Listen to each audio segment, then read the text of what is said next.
everybody.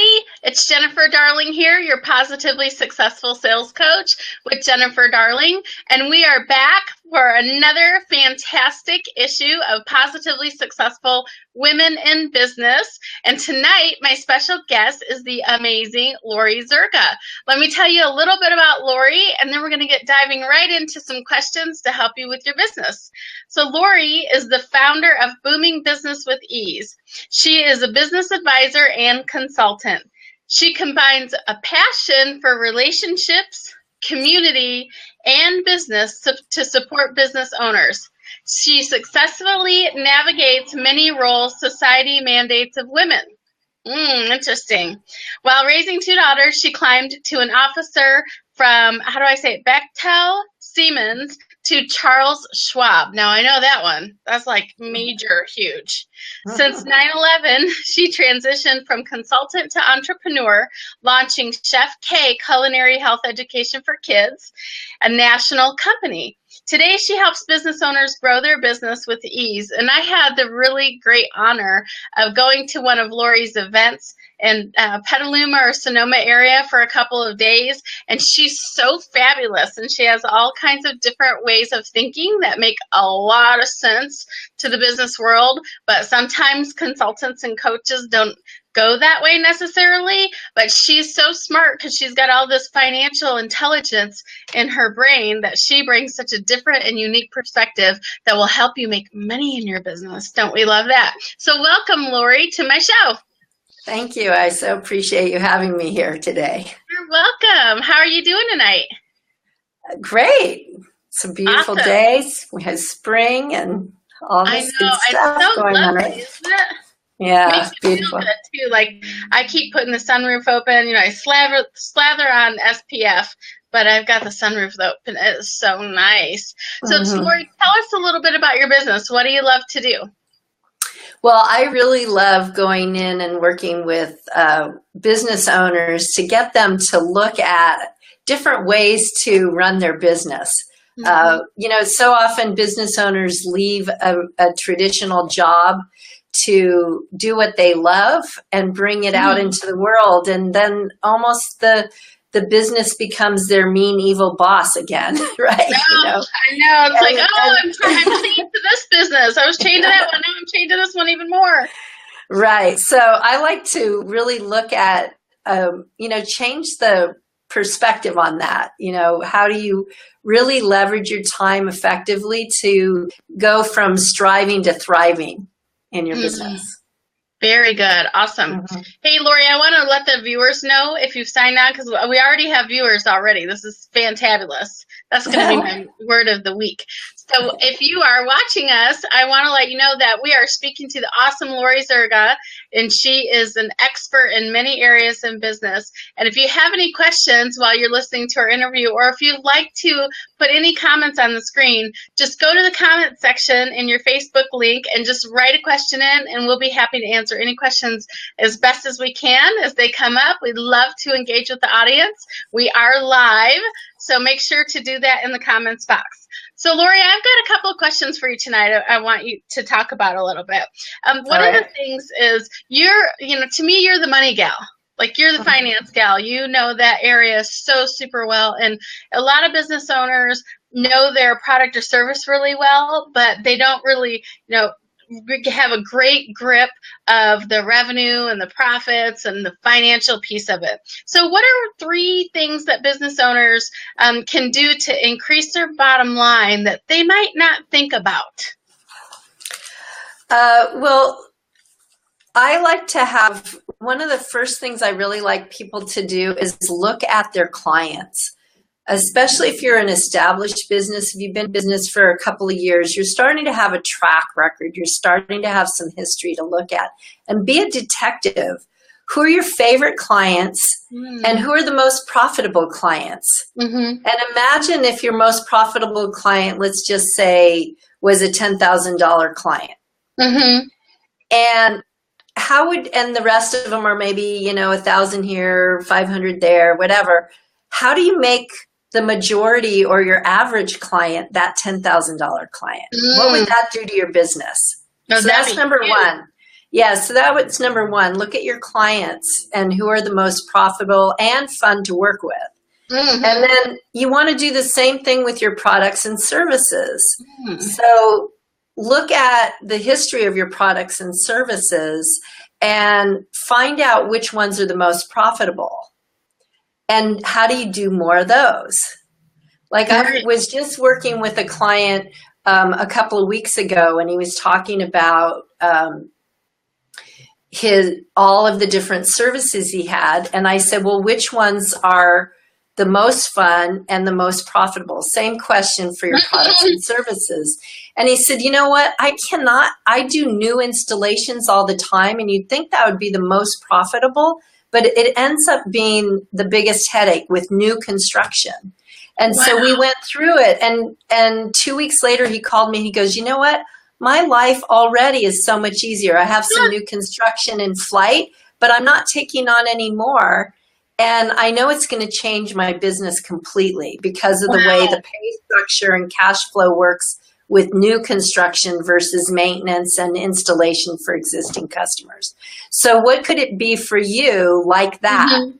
You know, are there products? Sometimes we just get so excited. We put so many products out there and we keep trying this and trying that, but we don't stop to analyze. Right. You know, and it makes so much sense. In my corporate job, no, it's funny because I had lots of different accounts, but I can tell you the 80-20 rule totally applied, where 80% of my business came from 20% of my clients. And, right. You know, and so those top clients that spent the most money were also the easiest to work with. I know that sounds crazy, but the people who were small took the most time to work with, and they had, expectations that were much, much greater. Do you find that is that normal, or was that just my experience? I think it can be normal, although, like, say you're packaging and going to work with big corporations, government agencies. I've done government contracting with my own business. My headache for the paperwork and things, but then if you think to client as opposed to working with one big client, even if they have a lot more paperwork, it actually ends up being less effort. Yeah, that seems. You know what I'm saying? Like, people think, oh, it's going to be a big hassle or pain, but it actually ends up being simpler. And I think your point that you made earlier is if you can eliminate some of those smaller ones and focus more on the bigger ones, you will make more money. Your business will boom, as you say, and it'll be easier because it is easier to work with bigger clients for some reason. Right, exactly. I love that point. And back to your original question, is to really understand your profit model. Like, once you start looking at your It means, do you know how to make a predictable profit? And that you start to analyze who your favorite clients are and the most profitable clients, and what your most profitable products and services are. You can start to develop a predictable profit model so that you know, okay, this month I need this many clients, and how many new clients you need to bring on to business. So it's not such a crapshoot. And one thing I learned from you at the workshop I went to is that profit does not equal revenue. Exactly. So can you explain that a little bit to some people who might be thinking, oh, revenue, that's profit. It's not the same thing. It's not the same thing. The profit, so the revenue is what people pay you for. The profit is what's left expenses. So there's they're going, oh yeah, I'm in 7 figures, and I've even worked with clients that are in 8 figures, and it looks really good when you hear their gross or their revenue. Right. But when you look, it's like, wow, that's impressive. But then when you look at what's left at the end of the day and you look at the cash flow, it's a nightmare. So you really want, and that's what I'm saying about looking at your clients and your products. Really, you should know, like a lot of people don't even do their taxes till their bookkeeping. You know, they're not thinking about their bookkeeping as a tool to give information like I'm talking about. Right. You know, the proverbial bring the shoebox. Yeah, bring the shoebox to the tax person at the end of the year, right? And they wait, or they wait till October of the next year to file their taxes, to get that extension and to file their taxes. And unfortunately, when you're running a business, that's not good, because then you don't get to take a look at what's really going on, right, and make adjustments. Right. Well, that we can change and shift very quickly. Like we can adapt to the economy and requirements much quicker than large, big corporations. True. And we don't take the time to work on the business instead of in the weeds all the time, then we're not going to be able to make those adjustments. Yeah. So to think about time throughout the year to really look at what's happening with it. Yeah. Because you might have a money leak. You're right. I in the corporate world, I could, you can't make adjustments, revenue and expenditure adjustments very quickly, but not when you're running your own business, you can make those adjustments rather quickly if you see some things happening. So I love that idea of keeping a real close eye on your, revenue and your expenses and your whole finances. Hey, Laurie, we've got a question from one audience member. So I'm going to pop it up here on the screen. It's from Catherine. And Catherine wants to know how, and this came out a little bit earlier. So actually we've been talking a little bit. So it came out a little bit earlier. How do you track your sales activity? Well, I'm not quite sure what she means by that. If she means like my general question. Yeah. Yeah. So I don't know if she's talking about how do I track my sales prospect and the process of making the sale, or if she's talking about how do I track once I've made the sale. So let's do this. Catherine, if you're still watching us live, will you add another question or expand that question a little bit so Laurie understands whether you're talking about she popped up already. So she says, yes, how do you track your prospecting sales calls? Okay, so prospecting, well, of course, Jennifer, that's where you're an expert.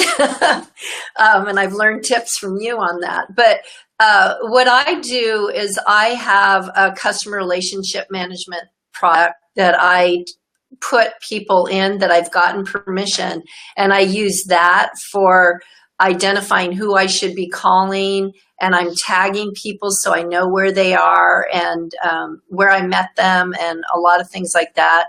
And then I just go through the process of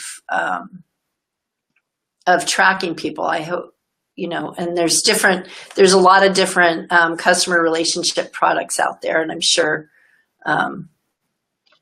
Jennifer, you can speak to that even as well. Yeah, it definitely. And just to help you answer your question, Catherine, I just write everything down. I keep a notebook and I write everything down. That's the best way for me. And I've used CRM programs before, and sometimes I use those, but I'm not so great about staying in the habit of using it. But if I have a notebook, actually, Laurie and I share the same notebook.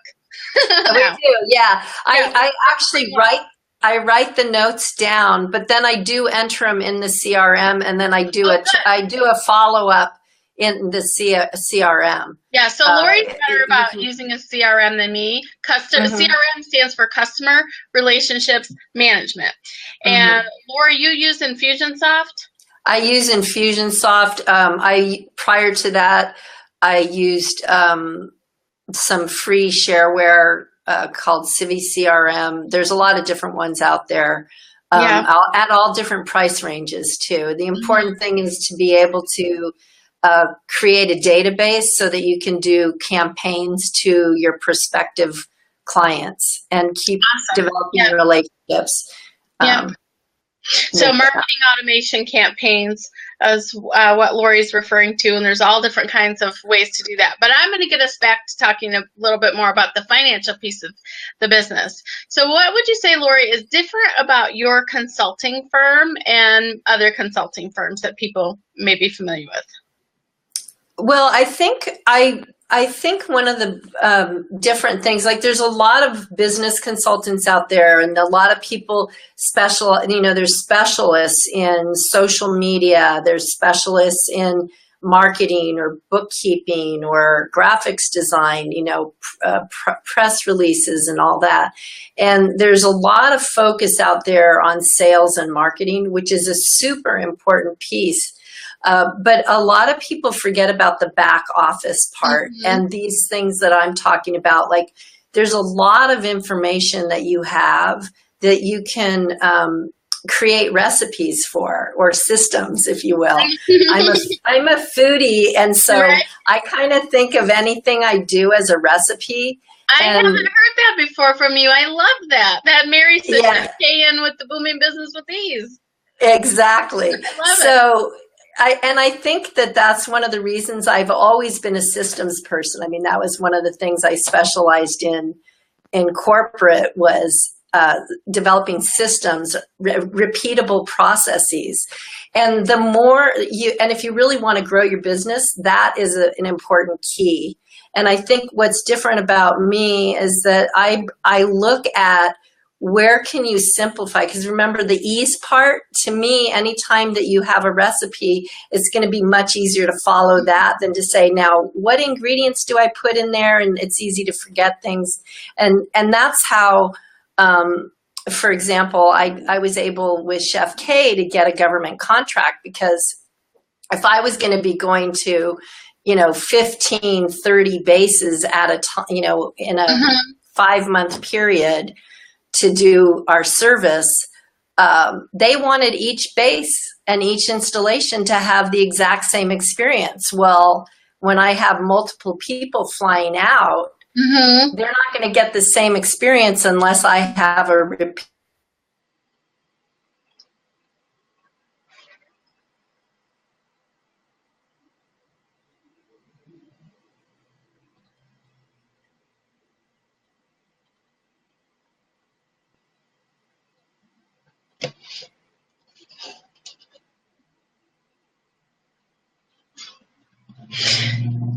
Now, Laurie, can you hear me okay? Because I just lost my audio a little bit. I can hear you fine. Okay, you can hear me fine. This is what happens when you do Facebook Live sometimes, is that the connection, since it's live, sometimes you have a little bit of an issue with the sound. So we just went out for a second. I think it was on my end, though. I don't think it was on your end. So you were talking, so that's all good. Okay. And so everybody could hear you, so that part's good. Okay, so let's see. Okay, all right. Somebody lost me. All right, everybody can. Oh, you guys are so awesome. So I've got Janelle and Robin and Catherine, and I have another different Catherine, all coming on to say, oh, you guys went out for a second. Oh, but you came back. So this is good. Thank you, ladies, all for contributing in and helping us here. So we're all back with audio again. So that's a great thing. I probably have 10 things running in my Wi-Fi in my house. That's probably part of the issue. So I was trying, if you see me like looking down a little bit, I'm making sure, oh, my phone's off. This is what happens when you go live. It's Facebook Live and it's free. Yay. Yay! All right. Yay! So let's talk about what's another way. You've already given everybody some massive tips, some big tips, and I want to talk about what's another way that you can bring ease to your business. Before I do that, though, I do really want to give you some big kudos and big props, especially on that last question, because I asked you, how are you different than other consultants? And my own experience working with you is that you're so totally different because, as you said, lots of people focus on lots of different areas of business to help, and those are all truly valuable. But this uniqueness that you have about the financial piece and the profit piece, the money piece, and managing that, it's not always something that business owners, entrepreneurs, especially if they're creative and innovative, it's not always an area that they want to focus on. They want to create and they want to explore and they want to try new things, and all that is very wonderful. But they can do that for much longer in their entrepreneurial life and be more successful and not be so stressed out if they look at some of these back end pieces that you are so brilliant about helping them understand and watch and manage. So I just want to add that to you, because you are truly different in that area from anybody I've ever met. Thank you. So that said, how about one more fancy tip of how people can bring more ease to their business? Well, my other tip that I like, the other area I like to look at is your team, the people. Okay. And sometimes you, as a solopreneur, you are the team. But I like to remind people that even if you are a solopreneur, you have a team. You have a banker, you probably have an accountant, you have an attorney. You might have hired somebody to help you with PR or social media or graphics, so you do have a team. And I think it's super important to be thinking about the team. One of my favorite books, here's a super tip, if you haven't ever read it, Jim Collins wrote this book called Good to Great. And it's been a few years now, but it's still an awesome book. And what he found, he's a journalist and did a data study. And what the study showed is that it's not as important where the bus is going, in other words, your business is going, as it is who the people you have on the bus. So that's a really super important piece of anybody's business. And I think sometimes we don't take enough attention to who are we hiring, and do they really get you? Do they really understand your business, and are they going to really be cheering for you, or are they just going to put another notch in their belt of somebody, that they helped? So, well, if I remember think that's correctly, important. Put the right people on the bus, get the wrong people off the bus, and put the right people in the right seats. Right? Exactly. Yeah. Yeah. Mm-hmm. Yeah. And Gallup. Advice. Yeah, and Gallup did a study between 2013 and 2015. Oh, okay. And they did a study of why businesses fail in the first, the high percentage of businesses that fail in the first 5 years. And I like to look at what the success tips are as opposed to why they're failing. But in any case, that's the way they did it. And most people forget about the leader and the importance of the leader. And that's you, the business owner. Right. So I really feel like, educating yourself, taking care of yourself, taking time for yourself so that you're not stressed is a really important piece of creating a business with ease. You are doing such an awesome job at weaving, and you probably don't even know this, weaving yesterday's guest, which we talked about how you manage a virtual team or an indirect team, right? Because a lot of entrepreneurs, as you said, might not have employees, but they still have relationships either with vendors or independent contractors or virtual assistants or whatever that they're still working with to get the business done. And then tomorrow's guest is a health and fitness expert. So you are just perfectly sandwiched in here. But you're doing such a great job of helping, weave in both the financial pieces and the business with ease pieces, and then leading me right into my segue tomorrow, which will be about healthcare. So thank you for that. You're welcome.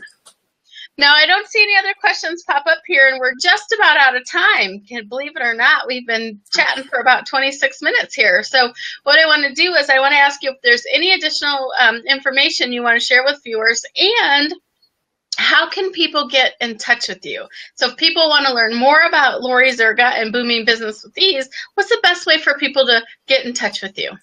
Well, I have a Facebook page. It's actually a business page, Laurie Loretta, Booming Business with Ease, and they can join there since we're on Facebook Live.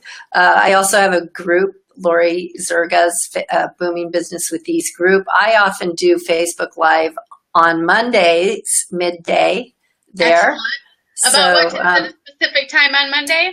I usually do it around noontime. Not every single Monday, but on Mondays, if I get the urge, I'll do a Facebook Live, and I usually put an announcement ahead. Okay. And do you put it on both of those Facebook pages? Yeah, I usually do. Excellent. And then I'll do, Facebook Live. So I always have different super tips about these areas that I'm talking about. And then if you go there, there's pointers to my website with a free gift of a strategy workbook. Some journaling and things, tips. Okay, so you will definitely want to go to Laurie's website and get her strategy workbook. I have one of her workbooks, and you'll be proud of me, Laurie. I carry it around like everywhere, and I used it as an example in meeting with somebody the other day. Like, this is a really great workbook. So when somebody was doing a totally different kind of business, I'm like, look at it. I mean, I carried it around. So I'm going to put on the comments how to get in touch with you so people can go and like your Facebook page. And then I'm going to suggest you go and find Laurie's website so you can download your free gifts because she's so awesome. So Robin wants to know Laurie, what's your Facebook page name again? And Robin, you should know that as soon as we end this call, I will definitely put it right in the comments, so make it super easy for you. She has two, though. One's Booming Business with Ease with Laurie Loretta. The other is Booming Business with Ease with Laurie Zerga. Don't get confused. Go to either one, and she'll be telling you about when her Facebook Live classes are on Monday, so you can definitely join her there. All right, Laurie, you've been awesome, and thank you for always providing such great content and information. It's wonderful. When's your next event? I'll be having my next event in June. In June. I just had one last week. Excellent. So I have one about once a quarter. Sonoma? It'll be in Sonoma County, yes. And what I did last time was I did a virtual the same day. So in case you don't want to drive, you can do, if you're worried about your carbon footprint, you can do it from home. So I usually give options. I totally get that if you're worried about your carbon footprint. Okay, I get it. At the same time, it's a beautiful drive out to Sonoma to where it is at. So you and you learn so much from being with you in person. So I like being in person better myself. I highly recommend it. So we'll give you the information to connect with Laurie. Laurie, thank you so much for being my guest this evening and, again, providing awesome content for our viewers out there. And ladies and gentlemen, tomorrow night we'll be talking with Christina, and Christina's going to give you some wonderful tips on health and fitness so that way we can make sure that you've got enough energy to run your business. So she'll be talking tomorrow evening at 4 o'clock, and we'll see you then. Have a great night, everyone. Have a great night, Laurie. Okay, bye-bye.